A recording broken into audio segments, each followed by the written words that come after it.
मित्रांनो नमस्कार, पुन्हा एकदा आपले स्वागत आहे। मित्रांनो आपल्याकडे एक मोठी बातमी आपण या व्हिडिओच्या माध्यमातून आणलेली आहे, ती आहे की नोव्हेंबर महिन्याच्या या तारखेला सुट्टी नसतानाही महाराष्ट्रातील सर्व शाळा बंद राहणार। कारण काय जाणून या व्हिडिओच्या माध्यमातून। त्याकरता हा व्हिडिओ शेवटपर्यंत पहा। मित्रांनो चॅनलला आपण अजूनपर्यंत सबस्क्राइब केलं नसेल तर सबस्क्राइब करा, व्हिडिओला लाईक करा आणि ही मोठी बातमी आपल्या सर्व मित्र व परिवाराला सुद्धा शेअर करायला विसरू नका। तर मित्रांनो महाराष्ट्रातील शालेय विद्यार्थ्यांसाठी एक महत्त्वाची बातमी समोर येत आहे। महाराष्ट्र राज्य प्राथमिक शिक्षक संघाच्या महाराष्ट्र राज्य महानगरपालिका व नगरपालिका प्राथमिक शिक्षक संघाने महाराष्ट्रात शाळा बंद आंदोलन पुकारण्याचा इशारा दिला आहे।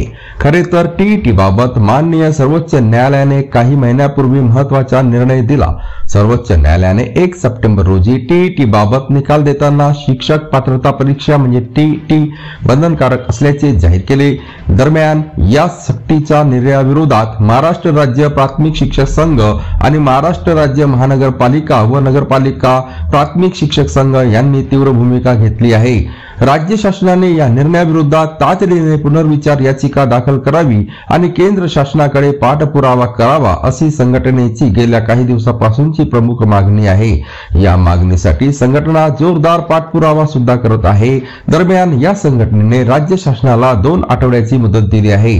2 आठवड्यात आता राज्य शासनाने योग्य ती कार्यवाही करावी, अन्यथा 24 नोव्हेंबर रोजी राज्यभर शाळा बंद आंदोलन करण्यात येईल असा इशारा संघटनेकडून देण्यात आला आहे। यामुळे 2 आठवड्यात राज्य शासन नेमका काय निर्णय घेणार, संघटनेच्या या इशाऱ्याला गांभीर्याने घेणार का हे पाहणे उत्सुकतेचे ठरणार आहे। तसेच जर राज्य शासनाने येत्या 2 आठवड्यात योग्य ती कारवाई केली नाही तर खरंच 24 नोव्हेंबरला शाळा बंद राहणार का हे सुद्धा पाहणे उत्सुकतेचे राहील।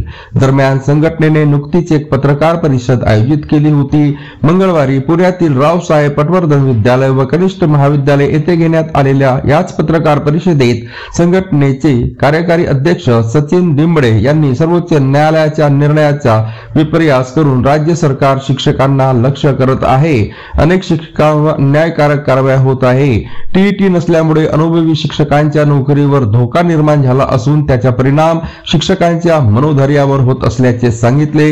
दरम्यान याच पार्श्वभूमीवर संघटनेने राज्य शासनाला 2 आठवड्याचा अवधी देत तातडीने कार्यवाही करण्याचा अल्टिमेटम दिला आहे। जर शासनाने या कालावधीत पुनर्विचार याचिका दाखल केली नाही तर 24 नोव्हेंबर रोजी राज्यभर शाळा बंद आंदोलन करण्यात येईल असा इशारा यावेळी संघटनेकडून देण्यात आला आहे। संघटनेने असेही स्पष्ट केले की आंदोलन हा आमचा अंतिम पर्याय नाही, मात्र शिक्षकांवरून होत असलेला अन्याय थांबवला नाही तर आम्हाला रस्त्यावर उतरावे लागेल। संघटनेने अनुभवी शिक्षकांना सेवा सुविधांचे संरक्षण मिळावे आणि त्यांच्या नोकरीवर गदा येऊ नये अशी ही मागणी यावेळी करण्यात आली आहे। तर मित्रांनो पुन्हा भेटूया नवीन अपडेटसह पुढच्या व्हिडिओमध्ये। धन्यवाद।